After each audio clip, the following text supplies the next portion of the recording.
바로 앞에서 멈춰 선 시간. 아침 6시 40분. 민재는 알람이 울리기 전에 눈을 떴다. 평소 같으면 알람을 3번쯤 끄고 나서야 겨우 몸을 일으켰을 텐데 그날은 이상하게도 눈꺼풀이 번쩍 떠졌다. 심장이 빠르게 뛰고 있었다. 꿈 때문이었다. 꿈속에서 그는 차를 몰고 있었다. 민재는 평소처럼 출근길을 달리고 있었다. 그런데 바로 앞, 불과 몇 미터 앞에서 갑자기 검은 승용차 한 대가 차선을 비틀거리며 넘어왔다. 끼이. 브레이크 소리가 꿈속인데도 너무 선명했다. 그 다음 순간이었다. 쾅. 검은 차가 옆 차선을 달리던 흰색 SUV와 부딪혀 두 차량은 마치 종이장처럼 도로 위에서 뒤틀렸다. 민재는 급하게 브레이크를 밟았다. 차가 미끄러지듯 멈췄고 그의 얼굴 바로 앞에서 사고 차량의 뒷범퍼가 흔들리고 있었다. 그 순간 사고 차량에 깨진 사이드미러에 자신의 얼굴이 비쳤다. 이상하게도 그 얼굴은 겁먹은 얼굴이 아니었다. 마치 오래전부터 이 사고가 날 줄 알고 있었다는 듯한 얼굴이었다. 뒤에서 누군가 속삭였다. 멈췄어야지. 민재는 그 말과 함께 눈을 떴다. 그는 침대에서 벌떡 일어나 앉았다. 뭐야? 이 꿈. 민재는 혼잣말을 하며 침대 옆 물컵을 집어들었다. 물을 마시려는데 손끝이 미세하게 떨렸다. 그저 꿈일 뿐이었다. 그런데 이상하게도 단순한 꿈처럼 느껴지지 않았다. 출근 준비를 하면서도 뿜 장면이 계속 머릿속에서 반복됐다. 젖은 도로, 브레이크 소리, 깨진 유리, 그리고 누군가의 말. 멈췄어야지.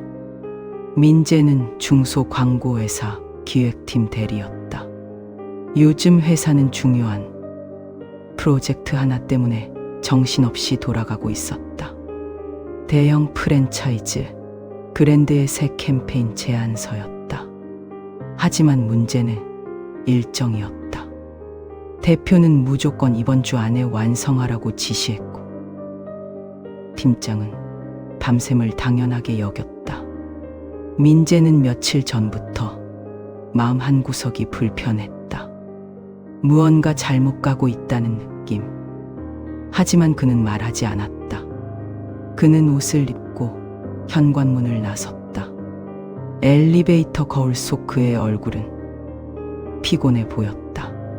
지하 주차장으로 내려가 차에 올라탄 순간 민재는 잠시 멈칫했다. 핸들을 잡는 손이 어색했다. 꿈과 같은 자세였다. 그는 시동을 걸고 깊게 숨을 들이마셨다. 회색 하늘 아래 차들이 줄지어 서 있었고 사람들은 각자의 목적지로 무표정하게 움직이고 있었다. 그때 휴대폰이 울렸다. 팀장이었다. 민재는 블루투스로 전화를 받았다. 네, 팀장님. 수화기 넘어 팀장의 목소리는 이미 날카로웠다. 민재씨, 어제 보낸 시장 분석 자료 봤죠?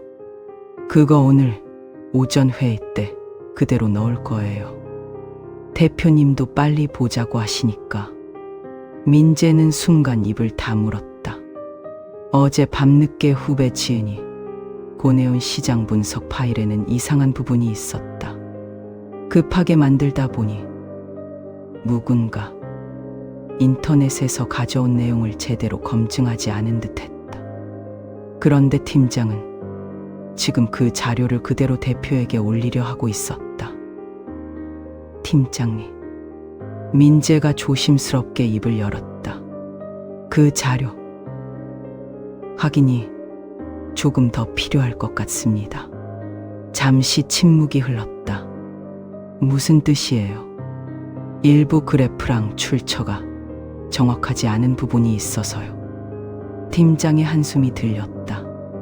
민재 씨, 지금 그럴 시간 없어요. 오늘 대표님 보고 들어가야 합니다.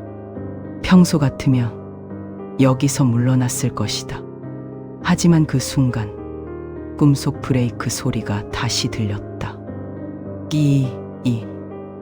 바로 앞에서 사고가 나던 장면. 멈췄어야지. 민재는 자신도 모르게 더 단단한 목소리로 말했다. 팀장님, 이대로 들어가면 더 큰 문제가 될 수 있습니다. 전화가 끊겼다. 민재는 핸들을 꽉 잡았다. 차 안이 조용해졌다. 민재는 다시 차를 출발시켰다. 회사에 도착하자마자 그는 엘리베이터를 기다리지 않고 계단으로 뛰어 올라갔다. 후배 지은이 자리에서 고개를 들었다. 지은 씨, 어제 시장 분석 자료 원본 어디 있어요? 원본이요. 그래프 만든 데이터 파일이랑 출처 링크. 지은은 시선을 피했다. 그 짧은 반응만으로도 이제는 무언가 잘못됐다는 것을 알았다. 지은 씨. 지은의 입술이 떨렸다. 죄송해요. 시간이 너무 없어서 일부는 예전에 다른 팀에서 만든 자료 참고했고, 그래프는 제가 다시 만든 건데 원본 수치랑 조금 달라요. 민재는 머리가 아찔했다. 그는 지은을 다그치지 않았다. 대신 의자를 끌어와 앉혔다. 지금부터 같이 고칩시다. 네? 틀린 건 빼고 확인된 자료만 남겨요. 부족하면 부족하다고 쓰면 됩니다. 책임은 내가 질게요. 그 말이 입 밖으로 나오자 민재 자신도 놀랐다. 책임. 그가 가장 피하고 싶어 했던 단어였다. 하지만 이상하게도 그 순간만큼은 도망치고 싶지 않았다. 두 사람은 미친 듯이 자료를 뒤지기 시작했다. 경쟁사 비교표도 확인 가능한 내용만 남겼다. 화려했던 제안서는 순식간에 밋밋해졌지만 적어도 거짓은 없었다. 오전 9시 40분. 팀장이 회의실 앞에서 민재를 불렀다. 왜 자료를 마음대로 바꿔요? 민재는 노트북을 들고 조용히 말했다. 틀린 부분을 수정했습니다. 출처 불명확한 자료가 있었고 그래프 수치도 원본과 맞지 않았습니다. 팀장의 눈빛이 날카로워졌다. 민재는 심장이 빠르게 뛰는 것을 느꼈다. 꿈속에서 사고 차량 앞에 멈춰 섰을 때와 같은 느낌이었다. 그때도 그는 아무 말도 못했다. 하지만 지금은 달랐다. 책임을 돌리려는 게 아닙니다. 지금 멈추자는 겁니다. 이대로 대표님 보고 들어가면 나중에 더 크게 터집니다. 팀장은 헛웃음을 쳤다. 바로 앞에서 사고가 나는 꿈, 그리고 그 사고를 보고도 움직이지 못했던 꿈. 하지만 쟤는 흔들리지 않았다. 그런데 꿈보다 더 무서운 건 뻔히 위험한 걸 보고도 그냥 가는 겁니다. 대표가 나왔다. 무슨 일입니까? 아닙니다.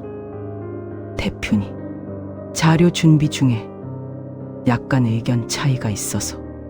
하지만 민재가 한 걸음 앞으로 나섰다.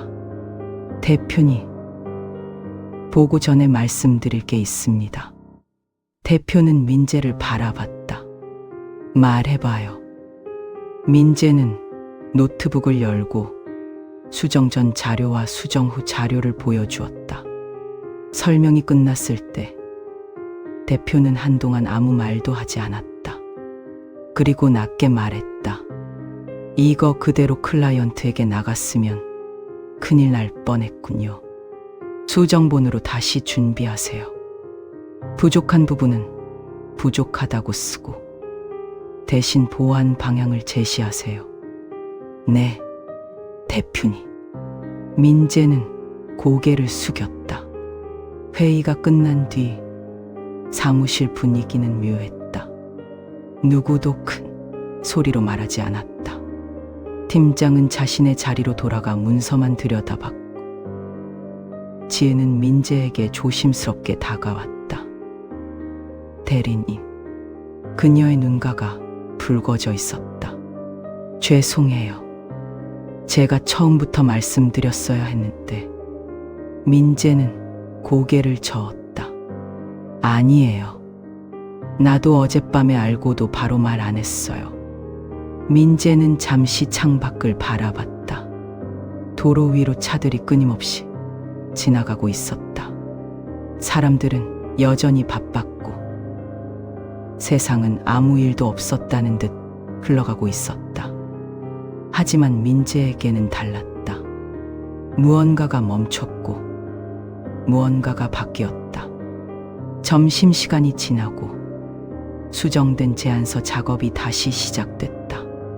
시간이 오래 걸렸지만 이상하게도 팀원들의 표정은 전보다 편안해 보였다. 저녁 무렵 대표가 다시 회의실로 팀원들을 불렀다. 수정된 제안서를 훑어본 대표는 짧게 말했다. 이게 낫습니다. 그 한마디에 모두가 숨을 내쉬었다. 화려하진 않아도 신뢰가 갑니다. 클라이언트도 이런 방향을 더 좋아할 수 있어요. 팀장은 굳은 얼굴로 고개를 끄덕였다. 민재는 말없이 앉아 있었다. 그날 밤 그는 평소보다 늦게 퇴근했다. 사무실 불이 하나둘 꺼지고 지은도 먼저 인사를 하고 나갔다. 민재는 마지막으로 컴퓨터를 끄고 가방을 챙겼다. 엘리베이터를 타고 지하 주차장으로 내려가는 동안 아침에 꿨던 꿈이 다시 떠올랐다. 하지만 이제 그 꿈은 조금 다르게 느껴졌다. 꿈속의 사고는 단순한 불길한 예언이 아니었다. 그것은 경고였다. 그리고 기회였다. 멈출 기회, 돌아볼 기회, 그냥 지나치지 않을 기회. 민재는 차에 올라탔다. 시동을 걸고 천천히 주차장을 빠져나왔다. 밤길은 조용했다. 가로등 불빛이 도로 위에 길게 누워 있었다. 그는 운전대를 잡고 신호 앞에 멈췄다.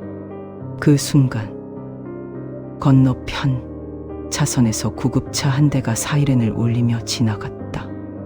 민재의 심장이 잠깐 내려앉았다. 하지만 그는 이번에는 두려워하지 않았다. 대신 깊게 숨을 쉬었다. 사람은 누구나 달린다. 목표를 향해, 돈을 향해, 인정받기 위해, 뒤처지지 않기 위해. 하지만 가끔은 달리는 것보다 중요한 일이 있다. 바로 멈추는 것. 위험을 봤을 때, 마음이 이상하다고 말할 때, 무언가 잘못됐다는 신호가 왔을 때, 그때 멈출 수 있는 사람이 결국 더 멀리 간다. 신호가 초록불로 바뀌었다. 민재는 천천히 엑셀을 밟았다. 이번에는 서두르지 않았다. 그의 차는 조용히 밤길을 달렸다. 그리고 이상하게도 꿈속에서 들렸던 그 목소리는 더 이상 무섭게 들리지 않았다. 멈췄어야지. 이제 그 말은 책망이 아니었다. 다행이라는 말처럼 느껴졌다.